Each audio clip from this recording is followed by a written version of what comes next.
আসসালামু আলাইকুম। প্রিয় দর্শক, অন্য মঞ্চের আলাপচারিতায় আপনাদের সকলকে আমন্ত্রণ জানাচ্ছি। আপনারা এই মুহূর্তে যে যেখান থেকে আমাকে দেখছেন শুনছেন, সকলকে আমার অন্তরের অন্তঃস্থল থেকে ধন্যবাদ এবং শুভকামনা রইল আপনাদের জন্য। আপনার থাম্বনেল দেখে হয়তো সবাই চিন্তা করছেন, মানে হেডলাইনটা দেখে হয়তো সবাই চিন্তা করছেন আমি কি বলছি যে আগামী 15 দিনের ভিতরে কি এমন ঘটনা ঘটে যাবে, কিয়ামত নাজিল হবে। ডাক্তার ইউনূস সম্ভবত 6 মাস হবে যে এই এনসিপির এই যে সার্জিস, হাসনাত, নাহিদ এদের উপর একটু মনক্ষুণ্ণ আছে। মনক্ষুণ্ণ নয়, একটা ফাইটিং চলতেছে। কারণ ডাক্তার ইউনূস তো বুঝতে পারতেছে যে এদের দিয়ে আমার যে কাজ করানোর দরকার ছিল সেই কাজ শেষ। আমার দরকার হচ্ছে বিএনপি আর জামাত, কারণ সেফ এক্সিট আমার বিএনপি আর জামাত দিবে, আমার নামে কোনো কিছু হবে না। শুধু এনসিপি রে রাইখেও লাভ কি আর না রাইখেও লাভ কি, শালারা তো ছাগলের 3 নম্বর বাচ্চার চেয়ে ছোট, এগুলোর আর লাভ নাই। সুতরাং যারা ম্যাডাম আর ডিরেক্টরের রাইখা ডাক্তার ইউনূস বিএনপির সাথে নেগোসিয়েশন হয়তো 8-10টা সিট এদের দিয়া দাও, এনসিপির একটারও না, এগুলো সব ডাইলবাদ। আসিফ মাহমুদ সজীব ভাই ওর বাপ তো এমনি বিএনপি করে, এটা সবাই জানেন। এগুলো এটা ভালো গুগলি খেললেন এবং ডাক্তার ইউনূস আগামী 15 দিনের টাইম দিলে 15 দিনের ভিতরে যদি এনসিপি না করে, আবার এনসিপির নেতারা হয়তো করবেন না, যেটা শিওর ছিলেন। কারণ ওই যে নাহিদুল ইসলাম বলছিলেন যে কোন উপদেষ্টা সেফ এক্সিট চায়, কার কি দুর্নীতি, সব খবর ওনাদের কাছে আছে, ওনারা সময় হলেই প্রকাশ করবেন। আগামী 2-1 দিনের ভিতরে হয়তো ভাই প্রকাশ কইরাও দিতে পারেন। আবার এখন চিন্তার বিষয় যে এই যে উপদেষ্টা এদের সাথে আসলে সেফ এক্সিটে যাবে কারা, এনসিপির কিছু গুন্ডা পান্ডা তো যাইতেই হবে, অথবা তারা যাবে, অথবা তারা আগে যাবে, অথবা পরে যাবে, কখন কিভাবে যাবে বা কোন মুহূর্তে যাবে, এটা নিয়ে একটা চিন্তা। আর এদিকে ডিজিএফআই তো সেনাবাহিনীর লোক, ডিজিএফআই সবাই এটা জানেন। ডিজিএফআই কিন্তু এখন হাতে রেখে দিছে কে, ডাক্তার ইউনূস। উনি কিন্তু খেলাটা খেলতেছেন ডিজিএফআই দিয়ে। ডিজিএফআই দিয়ে খেলাটা কিভাবে খেলতেছেন দেখেন। হয়তো আগামী 7-10 দিনের ভিতরে আপনাদের এনসিপির বহু বড় বড় নেতার বিশাল বিশাল দুর্নীতির এক একটা কাহিনী হঠাৎ করে বেড়ে আসছে, পত্র পত্রিকায় হেভি হাইলাইট হবে, 2-4 জন জেলও চলে যেতে পারে।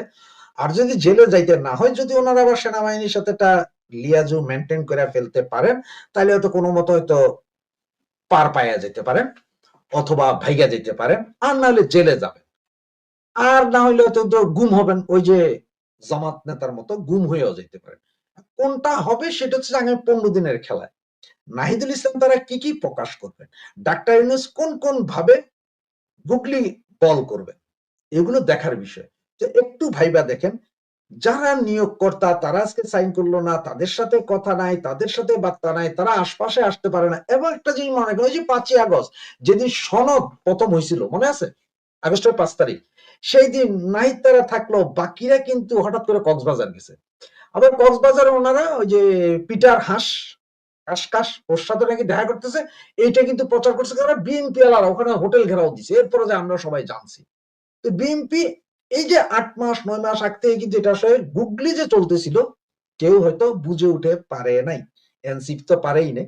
আবার এইসব পোলাপাইন অবশ্য এই কয়েকদিনে বুঝাই গেছে কিভাবে ডিজিএফআই এর সাথে সম্পর্ক করতে হয়, প্রশাসনের সাথে কিভাবে সম্পর্ক করতে হয়, সচিবালয়ে কিভাবে কি করতে হয়, এগুলো জানে। সুতরাং দুই সাইডেই বাঘে মহিষে তো বলবো না আপনার, ডাক্তার ইউনূস যদি বাঘ হয় তাহলে এগুলো হচ্ছে যে বাচ্চা পাখি। এরা এখন কি করবে, কারণ এরা তো একটা হাইপ তোলার চেষ্টা করছে, আওয়ামী লীগ নাই, আওয়ামী লীগ ধ্বংস, বহুত কিছু করার চেষ্টা করছিল, কিন্তু এখন নিজের ফান্দে নিজেই পড়ে গেছে। কারণ আওয়ামী লীগ নাই, তো আওয়ামী লীগ না থাকলে বেটা তোদের তো লাভ নাই, লাভ তো জমাইতাদের, তোরা তো লাভটা জমাইতাদের করলি। আর এই জমাত আর বিএনপি এখন তো করে কুত্তার মতন দৌড়ায় পিটায় হয়। ভাই বিএনপি আর জামাতি ভাই, আপনাদের কাছে একটা অনুরোধ, এগুলো আমাদের জন্য একটু রাখেন আর কি, আমরাও যদি 2-4টা রেখাই। তো ভাইজান বুঝতেছেন, আগামী 15 দিনের ভিতরে এনসিপির এই হাসনাত, নাহিদ, সার্জিস এদের সাথে কি কি ঘটে একটু খেয়াল রাখুন, বাকি যা হবে তা আরো সামনে বুঝতে পারবেন। আসি আজকের আলোচনার প্রসঙ্গে। একেবারে হাতে গরম টাটকা খবর যা সব পাচ্ছি, তা যদি আবার হঠাৎ করে নতুন কোনো পরিস্থিতির দরুন পাল্টে না যায়, তাহলে 12ই ফেব্রুয়ারির নির্বাচন হচ্ছে না, নির্বাচন হবে কয়েক মাস পরে। নির্বাচন স্থগিত হয়ে যাওয়ার 2 থেকে 3 মাসের মধ্যে প্রধানমন্ত্রী শেখ হাসিনা দেশে ফিরবেন। অবশ্য প্রধানমন্ত্রী হিসেবে সম্ভবত নন, আসতে পারেন কেয়ারটেকার সরকারের প্রধান হিসেবে, কিংবা কোন সরকারেরই প্রধান নন, তিনি চলে আসতে পারেন। তখন একটা প্রশ্ন আসবে যে তার বিরুদ্ধে তো নানা রকম মামলা আছে, তার মৃত্যুদণ্ডের সাজা আছে, এই সময় কি তার আসাটা তার পক্ষে নিরাপদ কিনা, আমরা সেসব আলোচনায় যাব। তবে তার আগে বলি, তিনি আসার আগে মোহাম্মদ ইউনূস তার দায়িত্বে ইস্তফা দিয়ে চলে যাবেন। যুক্তরাষ্ট্র বা ইউরোপের কোনো দেশে নয়, পৃথিবীতে ছোটখাটো এমন বেশ কিছু দেশ আছে যেখানে বড়সড় পরিমাণের ডলার জমা দিয়ে নাগরিকত্ব পাওয়া যায়। সম্ভাবনা আছে তেমন কোন দেশে যাবেন নোবেলজয়ী ডক্টর মোহাম্মদ ইউনূস। কোথায় যাবেন সে জল্পনা বাদ দিয়ে এটা বলা ভালো তিনি চলে যাচ্ছেন। এবার দু কথা বলি, কি এমন পরিস্থিতি হলো যে আমি এতটা জোর দিয়ে বলছি যে শেখ হাসিনা ফিরছেন দেশে? এর উত্তর একটাই, অন্য কারো কথা নয়, এমন ইচ্ছার এবং সিদ্ধান্তের কথা নিজেই বলেছেন নেত্রী। কিন্তু হঠাৎ করে এখন তিনি বলতে গেলেন কেন এ কথা? এটা কি কেবলমাত্র তার ইচ্ছার বহিঃপ্রকাশ, নাকি এই সিদ্ধান্তের পেছনে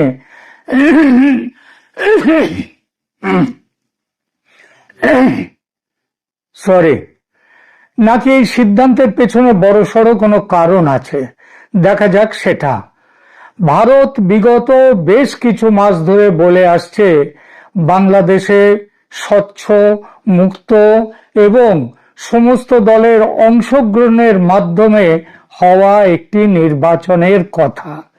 আমেরিকা স্পষ্ট কোনো অবস্থান নিচ্ছিল না, ঝুলিয়ে রেখেছিল বিষয়টা। কিন্তু অতি সম্প্রতি আমেরিকা মনস্থির করে ফেলেছে ইউনূস একজন চূড়ান্ত ব্যর্থ প্রশাসক, সেটা বুঝেছে ট্রাম্প প্রশাসন। তিনি চেষ্টা করছেন নির্বাচনী প্রক্রিয়ায় জালিয়াতি করে মৌলবাদী শক্তি অর্থাৎ জামায়াতের সরকার প্রতিষ্ঠা করার জন্য।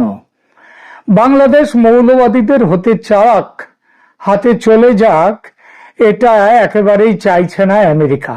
আবার এই কথা ভারতেরও ভাবা গিয়েছিল, বিএনপিকে সমর্থন দিয়ে কট্টর মৌলবাদের বিরুদ্ধে একটা মধ্যপন্থী সরকার তৈরি হোক বাংলাদেশে, অন্তত এটা চাইছিল ভারত। কিন্তু আওয়ামী লীগ নির্বাচনে থাকুক এই দাবি কখনো ছাড়েনি। শুধু নিজে যে এই দাবি করে বসেছিল তাও নয়, আন্তর্জাতিক মহলে এবং বিশেষ করে ট্রাম্প প্রশাসনকে বোঝাবার প্রচেষ্টা চালিয়ে গেছে সমানে। সেই বোঝানোতে শুধু বোঝানো ছিল না, চাপের রাজনীতিও ছিল। কি ছিল সেই চাপের রাজনীতি? সেটা হচ্ছে যে বঙ্গোপসাগর এবং ভারত মহাসাগর, ইন্দো প্যাসিফিক এই অঞ্চলে যদি চীনকে দমন করতে হয় তাহলে ভারতের সাহায্য ছাড়া সেটা সম্ভব নয়। সে আমেরিকা কেন, কারো পক্ষেই সম্ভব নয়।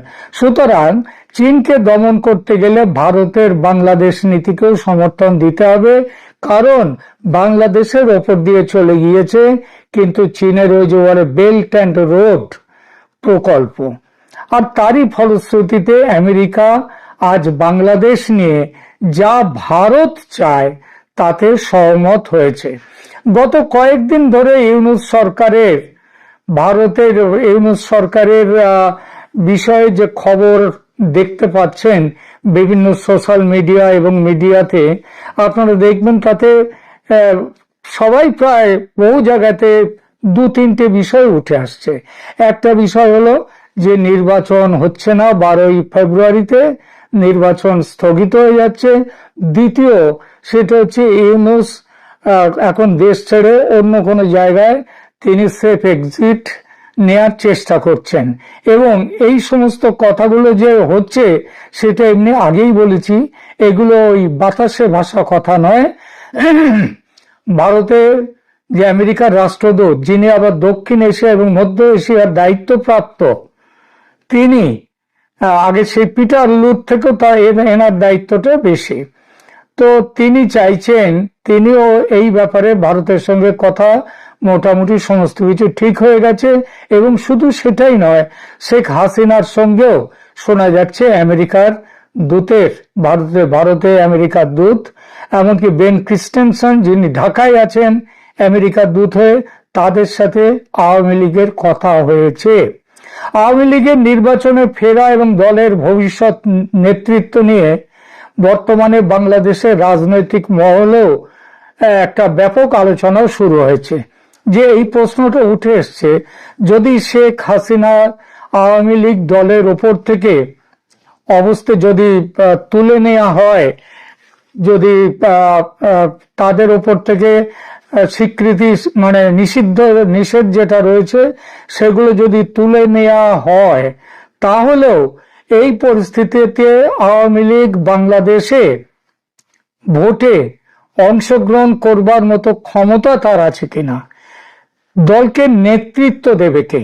তাহলে নেতৃত্ব দেওয়ার প্রশ্নে একটা জিনিস বলতে আমি শুরু করেছিলাম, এই যে প্রতিবেদনের শুরুটা করেছিলাম যে শেখ হাসিনা দেশে ফিরছেন, এবং এটাও বলেছি সামনের নির্বাচন স্থগিত হওয়ার 2-3 মাসের মধ্যেই, মানে বড় জোর মে জুন, তার মধ্যেই বাংলাদেশে শেখ হাসিনা ফিরে যাবেন। কিন্তু তার আগেও ফিরতে পারেন। এই ফিরবেন, তিনি কিভাবে ফিরবেন, এবং তিনি ফিরলেই তার উপরে যে মৃত্যুদণ্ড রয়েছে এই সবগুলো কি হবে। আমি অনেক রাজনৈতিক নেতা যারা আওয়ামী লীগের সঙ্গে যুক্ত এবং আমাদের সাউথ ব্লকে যারা এই রাজনীতির সঙ্গে যুক্ত রয়েছেন, তাদের অনেকেরই বক্তব্য হচ্ছে যে এই ব্যাপারে কোনো রকম ভাবে, এই যে আমেরিকা খুব ভালোভাবেই জানে যে বাংলাদেশে এখন আইনের শাসন কিভাবে চলছে, আইনের শাসন বলে ওখানে কিছু নেই।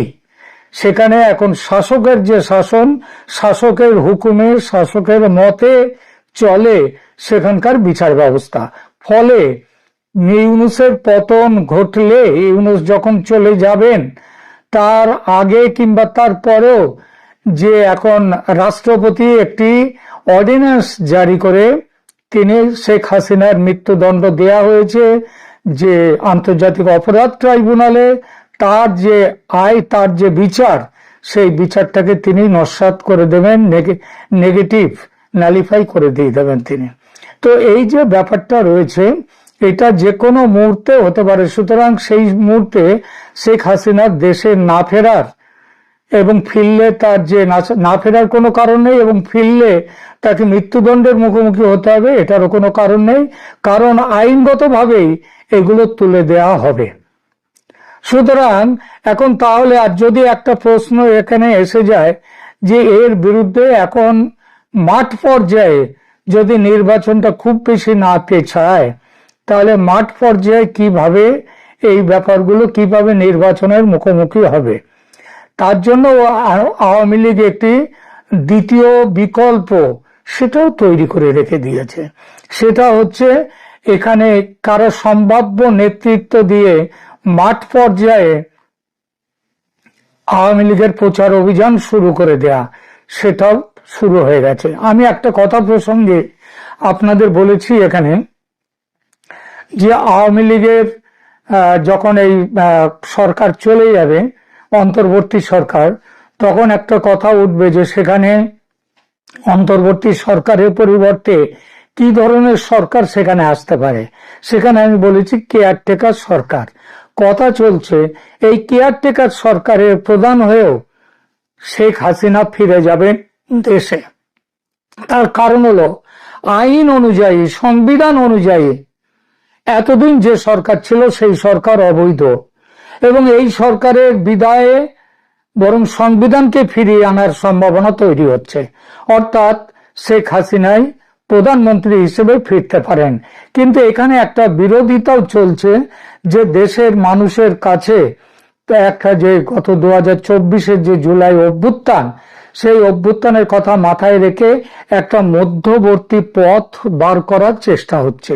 এই মধ্যবর্তী পথটা হলো নির্বাচন হওয়ার আগে এই যে সরকার তৈরি হবে, শেখ হাসিনা সেই সরকারের প্রধান হতেই পারেন, কিন্তু তিনি প্রধানমন্ত্রীর পদে না এসে তিনি কেয়ারটেকার সরকারের প্রধান হয়ে দায়িত্ব গ্রহণ করতে পারেন এবং তারই অধীনে এই নির্বাচন অনুষ্ঠিত হবে, সেটা 3 মাস পরে হোক কিংবা তার কিছু সামান্য কিছু আগে পরে হোক, যেটাই হোক সেটা হবে। সুতরাং এখন এই পরিস্থিতিতে একটা পরিষ্কার জিনিস দেখা যাচ্ছে যে শেখ হাসিনা দেশে ফিরছেন এবং ক্ষমতাতেও ফিরছেন। এই ব্যাপারে ভারত, আমেরিকা একমত হয়ে গেছে। সব থেকে বড় দুটো স্টেক হোল্ডার বাংলাদেশের ব্যাপারে, একটা হচ্ছে ভারত আর একটা হচ্ছে আমেরিকা। যাতে আমেরিকার স্বার্থ এতদিন ধরে যেটা যে পদ দিয়ে ইউনুসকে দিয়ে যেসব কাজকর্মগুলো করে নেওয়া হয়েছে সেইগুলোর ব্যাপারেও সদিচ্ছা, সেইগুলো ভালোভাবে এবং কি বলবো সহৃদয় ভাবে সেগুলোরও আলোচনা করে সেই ব্যাপারে সিদ্ধান্ত নেবে পরবর্তী সরকার। এমন একটা বোঝাপড়ার ভিত্তিতে কিন্তু শেখ হাসিনা দেশে ফিরবেন। এই পর্যন্ত এইভাবেই ঠিক হয়েছে। আশা করা যায় যে মে-জুন মাসের মধ্যেই বাংলাদেশের পরিস্থিতি শান্ত হয়ে আসবে। আসসালামু আলাইকুম দর্শক, গতকালই আমি আপনাদেরকে প্রথমে জানিয়েছি, বাংলাদেশে অন্য কোনো মিডিয়া করেছে কিনা আমি জানি না, আমি দেখার প্রয়োজন মনে করি না। আমাদের সিদ্ধান্তে আমরা ভারতের একটি প্রেস কনফারেন্সের কথা ধরেছিলাম যে ভিন্ন একটি ব্যানারে প্রেস কনফারেন্সে, কিন্তু আমরা প্রশ্ন তুলেছিলাম যে বেসিক্যালি এটা আওয়ামী লীগের প্রেস কনফারেন্স কিনা। এবং রাতে আমাদের আলোচক দিল্লি থেকে গৌতম লাহিড়ী আপনাদেরকে বিস্তারিত জানিয়েছেন এই যে সেখানে দিল্লি প্রেস ক্লাবের ধরেন যেই ব্যানারে হোক না হোক, সেখানে যখন হাসান মাহমুদ বা নওফেলরা থাকেন তখন এখানে আর বোঝার বাকি থাকে না। আমরাও যদি এখন বাংলাদেশে ধরেন সাবির হোসেন চৌধুরী উনি যদি এইচআরসি গ্রুপের ব্রিফিংও করেন, আমরা ওখানে গিয়ে আওয়ামী লীগ সংক্রান্ত প্রশ্ন করব। বা ধরেন আইবি রহমান যদি মুক্তি বাইরে থাকতেন, ইভেন ধরেন কাদের সিদ্দিকী উনি যদি কোনো প্রেস কনফারেন্স করেন, ওনাকেও গিয়ে পারলে আওয়ামী লীগ রিলেটেড প্রশ্ন করবো। সো দ্যাট দিল্লির সাংবাদিকরাও তাই করেছে। হাসান মাহমুদকে যখন পেয়েছে বা নওফেলকে, তখন তারা আপনারা গৌতম লাহিড়ীর মুখ থেকে ওই প্রেস কনফারেন্স সম্পর্কে বিস্তারিত শুনেছেন এবং যে তথ্যটা উঠে এসছে যে ডক্টর ইউনূস সরকারের অধীনে আওয়ামী লীগকে রাখা হলেও, তার নিষেধাজ্ঞা যদি তুলেও নেওয়া হয়, রাখা হলেও তারা কোনো নির্বাচনে অংশ নেবে না। এটা অনেক আগে থেকে আমি আপনাদেরকে বলেছি যে এটা তো আওয়ামী লীগের তো পাগলা কুত্তায় কামড়ে নাই যে ডক্টর ইউনূসের অধীনে তারা কোনো নির্বাচনে যাবে, দয়ার নির্বাচনে, এটা তারা যাবে না। এটা আমরা আগে থেকেই অনুমান করছিলাম। সেই খবরই নতুন অন্তর্বর্তী সরকার এলে ভোটে যেতে প্রস্তুত আওয়ামী লীগ। বাংলাদেশে যদি নতুন কোন অন্তর্বর্তী সরকার দায়িত্ব নেয় এবং তারা সুষ্ঠু ও অবাধ নির্বাচনের পরিবেশ নিশ্চিত করে, তাহলে আওয়ামী লীগ নির্বাচনে অংশ নিতে প্রস্তুত বলে দলটির নেতাদের পক্ষ থেকে ঘোষণা দেওয়া হয়েছে। একই সঙ্গে দলের পক্ষ থেকে জানানো হয়, মোহাম্মদ ইউনূসের নেতৃত্বাধীন বর্তমান অন্তর্বর্তী সরকারের অধীনে অনুষ্ঠিত কোন নির্বাচনে আওয়ামী লীগ অংশ নেবে না। তাদের মতে এই সরকারের অধীনে সুষ্ঠু, অবাধ ও গ্রহণযোগ্য নির্বাচন সম্ভব নয়। শনিবার ভারতের রাজধানী নয়াদিল্লিতে আয়োজিত এক সংবাদ সম্মেলন থেকে কথা জানান বাংলাদেশের কার্যক্রম নিষিদ্ধ আওয়ামী লীগের জ্যেষ্ঠ নেতা ও সাবেক তথ্যমন্ত্রী হাসান মাহমুদ। সংবাদ সম্মেলনে তার সঙ্গে ছিলেন বাংলাদেশের সাবেক শিক্ষামন্ত্রী মহিবুল হাসান চৌধুরী নওফেল এবং আওয়ামী লীগপন্থী অ্যাক্টিভিস্ট ও আইনজীবী নিঝুম মজুমদার। 2024 সালে জুলাই-আগস্টে বাংলাদেশের রাজনৈতিক অস্থিরতা নিয়ে জাতিসংঘের মানবাধিকার কমিশনের কার্যালয়ে যে রিপোর্ট পেশ করেছিল, তার মধ্যকার একটি অসঙ্গতি তুলে ধরতে মূলত এই সাংবাদিক সম্মেলনের আয়োজন করা হয়। স্থানীয় সময় শনিবার সন্ধ্যা 6টা থেকে শুরু হওয়া সংবাদ সম্মেলন চলে প্রায় দীর্ঘ 2 ঘন্টা। এ সময় তারা নিজেদের বক্তব্য তুলে ধরার পাশাপাশি দিল্লির সাংবাদিকদের নানান প্রশ্নের জবাব দেন। সংবাদ সম্মেলনে জানানো হয়, জাতিসংঘের মানবাধিকার কমিশনের রিপোর্টের তথ্যগত, আইনগত, পদ্ধতিগত ভুলভ্রান্তি হয়েছে বলে মনে করছে আওয়ামী লীগ। পাল্টা যুক্তি দিয়ে এসব বিষয় তুলে ধরেন দলটির নেতারা। আইনগত বিষয়গুলো ব্যাখ্যা করেন সেই নিঝুম মজুমদার। প্রসঙ্গত জাতিসংঘের রিপোর্ট নিয়ে কথা বলছে। তবে দিল্লির সংবাদ সম্মেলন থেকে ইন্টারন্যাশনাল ক্রাইমস রিসার্চ ফাউন্ডেশন দাবি করেছে এই তথ্য, মানে সেই ভলকার তুর্কের যে রিপোর্টটি সেটা অনেক কিছুই ভুল বলে সেখানে দাবি করা হয়েছে। সে এখানে তখন বলা হচ্ছে, তবে হাসান মাহমুদের ক্ষেত্রে পরিস্থিতিটা আলাদা, কারণ তিনি ভারতে নন, আপাতত থাকছেন ইউরোপের দেশ বেলজিয়ামে। সম্প্রতি সোশ্যাল মিডিয়াতে ফাঁস হওয়া বিভিন্ন ছবিতে তাকে ইউরোপের বিভিন্ন দেশে সফর করতেও দেখা যাচ্ছে। ফলে হাসান মাহমুদের ক্ষেত্রে ভারতের সরাসরি কোনো দায় নেই বলেই তাদের দিল্লি প্রেস ক্লাবে এই সাংবাদিক সম্মেলন করার অনুমতি দেওয়া হয়েছে বলে ধারণা করা হচ্ছে। এই সাংবাদিক সম্মেলনে তার প্রার্থী, তার সঙ্গে নিজুম মজুমদার লন্ডন প্রবাসী, মানে এই সাংবাদিক সম্মেলনটা আয়োজনের জন্য একটা কৌশল অবলম্বন করা হয়েছে, সেটা আমরা গতকাল থেকে আপনাদেরকে বলে আসছিলাম। ভালো থাকবেন, সুস্থ থাকবেন। আপনার সাথে আমি আতিক। কি স্যাংশন আসছে, বা আসলে কি আমেরিকায় স্যাংশন দিচ্ছে নাকি, সেই বিষয়টা নিয়ে আসলে কথা হলো। তো সেই বিষয়টা নিয়ে কথা বলার আগে আপনাদেরকে ছোট্ট করে 30 সেকেন্ডের একটা জিনিস একটু বুঝিয়ে দিই।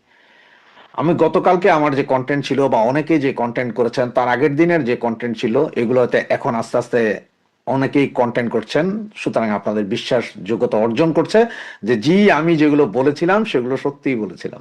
এখন যখন আপনারা জানতে পারছেন যে আমি যখন বলেছিলাম যে শেখ হাসিনার সাথে মার্কো রুবিও কথা বলেছে, অনেকে বলেছিলেন মিস ইনফরমেশন, কিন্তু এখন বিভিন্ন কন্টেন্ট ক্রিয়েটাররা বলছেন, এমনকি জনকণ্ঠ পত্রিকাও বলেছেন সরাসরি দেখা করেছেন। তবে না, সরাসরি দেখা করেননি, ফোন আলাপ হয়েছে।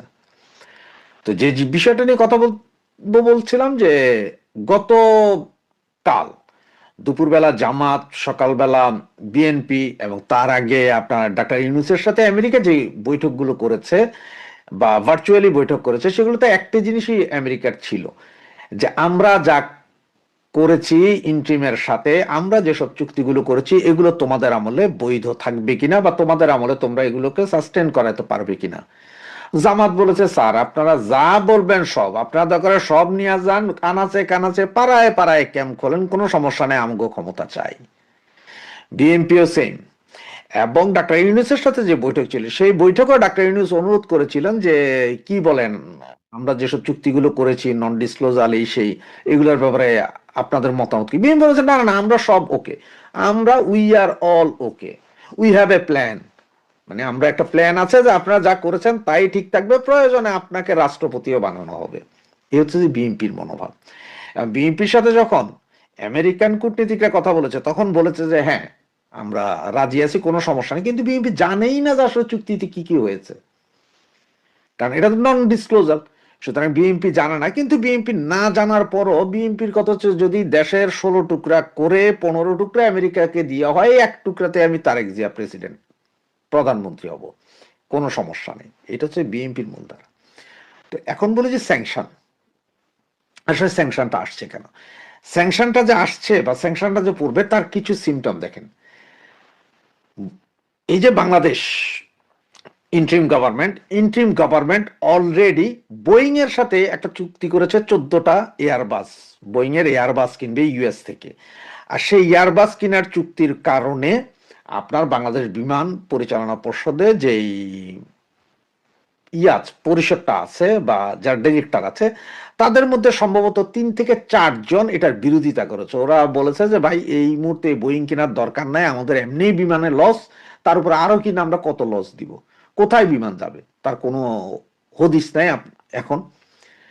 এইসব নিয়ে তাদের সেখান থেকে 3 জনকে বহিষ্কার করা হয়েছে, এবং 3 জনকে বহিষ্কার করে সেই জায়গায় নিয়ে গিয়েছে আমাদের খলিল, মানে এনএসএ বা ন্যাশনাল সিকিউরিটি অ্যাডভাইজার, তৈয়ব এবং আক্তার, এই 3 জন, যাদের ছবি আপনারা আমার পেছনে দেখছেন, এই 3 জনকে বিমান পরিচালনা পর্ষদের ডিরেক্টর বানানো হয়েছে। হেরাজ খলিল কিন্তু একজন মন্ত্রী পদমর্যাদার, সে ডিরেক্টর হইতে পারে, কিন্তু তাকে সেখানে বসানো হয়েছে। আর তাকে সেখানে বসানো হয়েছে কেন?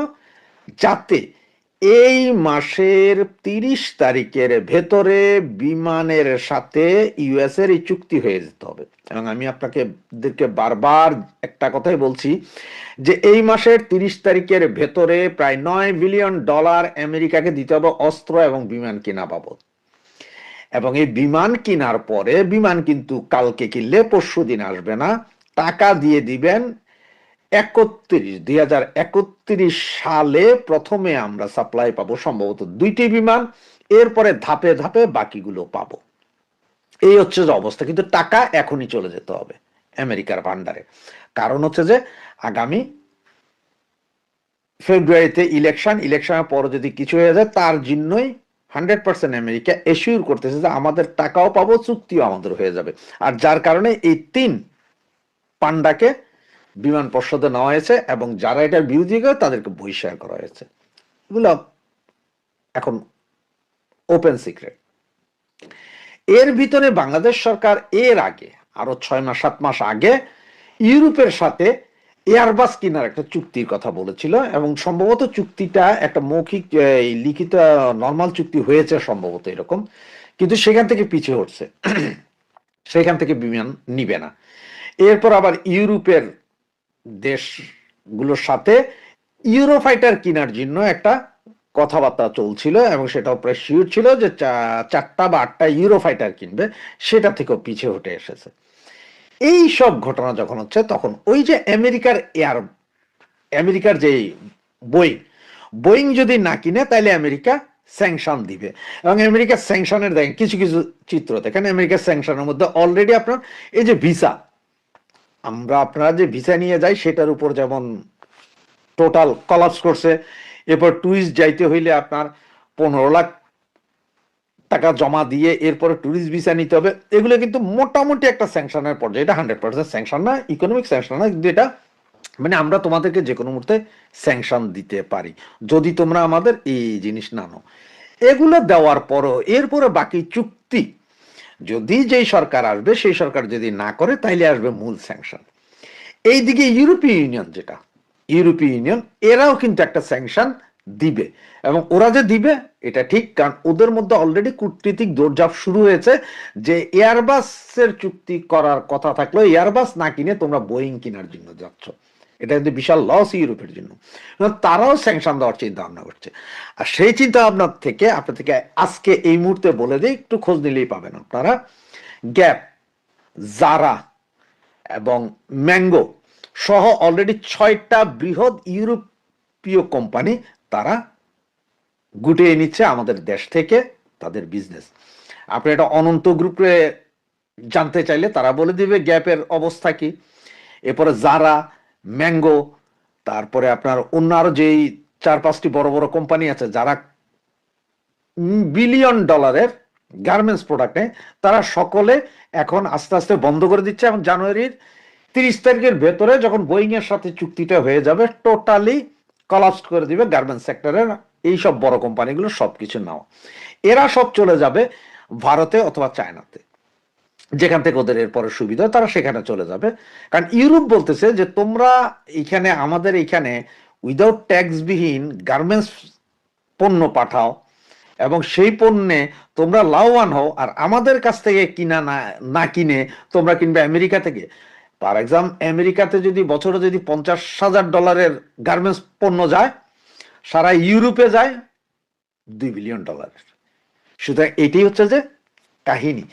এই জন্যই ইউরোপীয় ইউনিয়ন স্যাংশন দিবে 30 তারিখের পরে, যে কোনো সময় স্যাংশন আসতে পারে আপনারা দেখবেন, এবং যদি চুক্তি না হয় আমেরিকাও দিবে।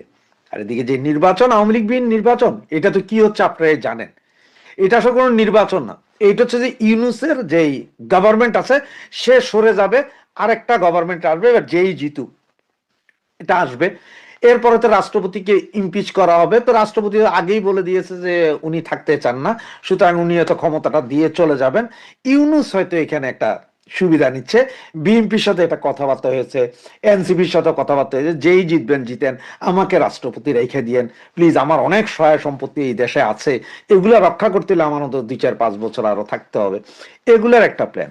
তো এতে আওয়ামী লীগ আলাদের হতাশ হয়ে লাভ নেই, কারণ এই ইলেকশনটাকে পৃথিবীর কোনো দেশই মেনে নিবে না, এবং যেটা মেনে নিবে না সেটার জিনিসগুলো আর আস্তে আস্তে দেখতে পারবেন। এই যে এখন হিউম্যান রাইটস ওয়াচ তারা গত পরশুদিন যে রিপোর্ট দিয়েছে যে বাংলাদেশে হত্যা, খুন, নৈরাজ্য দ্বিগুণ আকারে বাড়ছে এবং এটা বেড়েই চলছে, কমার কোনো লক্ষণ নেই, আইন শৃঙ্খলা পরিস্থিতি নেই। এবার আস্তে আস্তে এখন সবাই মুখ খুলবে, আস্তে আস্তে মুখ খুলতে থাকবে এবং এটা দেখতে থাকবেন। সুতরাং আওয়ামী লীগ নেতা কর্মী আমার ভাই বন্ধুকে বলবো, ভয়ের কোনো কারণ নেই। হ্যাঁ, আপনাদের হয়তো হতাশা হতে পারে যে আপনারা এই মুহূর্তে ক্ষমতায় নেই বা ক্ষমতায় আসতে পারতেন না। ভাই, আপনারা 16 বছর চালিয়েছেন, 16 বছরে আওয়ামী লীগ যা করে দিয়ে গেছে আগামী 50 বছরও অন্য কোনো সরকার সেটা করতে পারবে না, এটা মানুষ জানে, আমজনতা জানে, সাধারণ জনগণ জানে। আর তার জন্য এখন যেই সরকারই গঠিত হবে হোক, সেটা কতদিন সাস্টেন করে এবং তার মাজার জোর কয়দিন থাকে সেটাও আমরা দেখার বিষয়, দেখি। তবে খুব বেশি দিন তারা থাকতে পারবে না, কারণ ইন্টারন্যাশনালি আওয়ামী লীগ বিহীন নির্বাচন কেউ মেনে নেবে না। আওয়ামী লীগ বিহীন নির্বাচন না বলি, আমি যদি এটাকে এইভাবে বলি যে বাংলাদেশের 50% লোকের মতামত উপেক্ষা করে কোনো ইলেকশন আন্তর্জাতিক বিশ্ব মেনে নেয় না এবং মেনে নিবেও না।